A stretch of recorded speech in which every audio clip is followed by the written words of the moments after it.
This is my ginunting blade by Top Prado Blades. Tara, reviewin natin. Nung unang panahon, wala pa namang baril. So ano yung pangdepensa mo? Destroy the enemy at close range.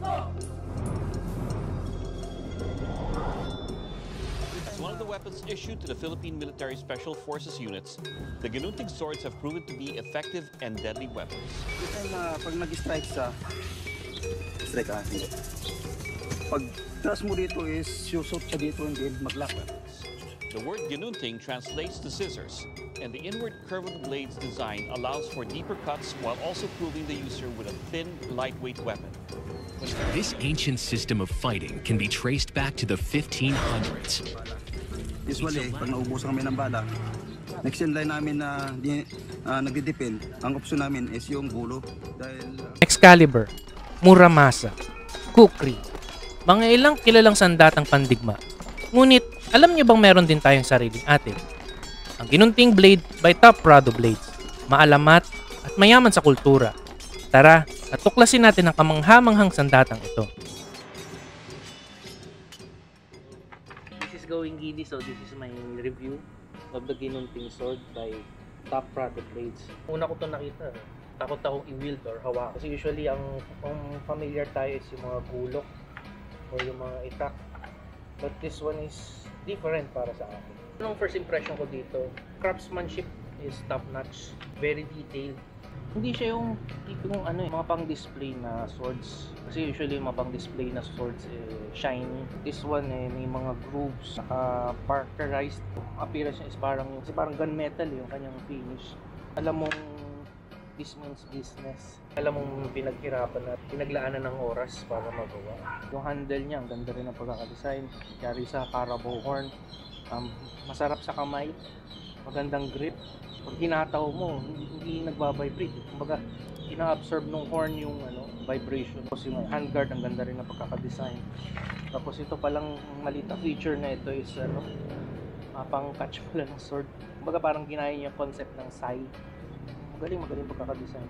Tapos yung kanyang kaluban or yung kanyang sheath yari pa sa mabulo. Another is, kita mo lang siya is very intimidating. Nakakita ka nito, it's like anong damage ang kaya niyang gawin. Yung kanyang blade is ibang hesitant ako nung una kung paano ba siya mag-cut.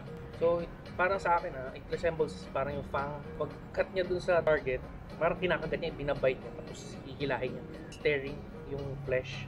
But ito, nung kinat namin yung puno ng saging, tumba agad tapos parang dumaan lang. Matakot talaga siya. So this sword is designed to kill. Bakit Top Prado Blades? Well, honestly speaking, maraming gumagawa ng ginunting swords. Most kasi nung mga nakita kong ginunting swords is shiny, yung alam mo pang display lang or parang commemorative, but very unsure ka kung matibay ba yung metal na gamit. Kaganda kasi kay Top Prado Blades, personally handcrafted niya. Tapos pinapakita niya sa kanyang customers kung paano niya ginagawa step by step yung sword. Yun ang kagandaan ko. Retired Second Lieutenant Manuel Prado Jr. Sundalo, sanay sa bakbakan. So alam niya kung anong kailangan sa battlefield. Babasahin mo yung kanyang bibliography. Martial artist din siya. Familiar siya sa art of Kali. Sanay siya sa hand-to-hand combat. Through experience, alam niya kung ano yung necessity for making an ideal sword. So he designed specifically this sword to counter yung mga weapons ng kalaban. Tama yung kanyang principle na pag naubusan ka ng bala, ito yung magiging melee weapon mo. Alam mong hindi ka ipapahamak in times of trouble. Yung reliability ang pinakamahalaga dun.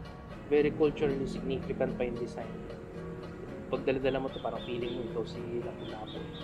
Kasi there's a saying na if you want peace, prepare for war. So sa akin, it's a perfect combat weapon. This is going giddy, so this is my review of the Ginunting sword by Top Prado Blades. Thank you.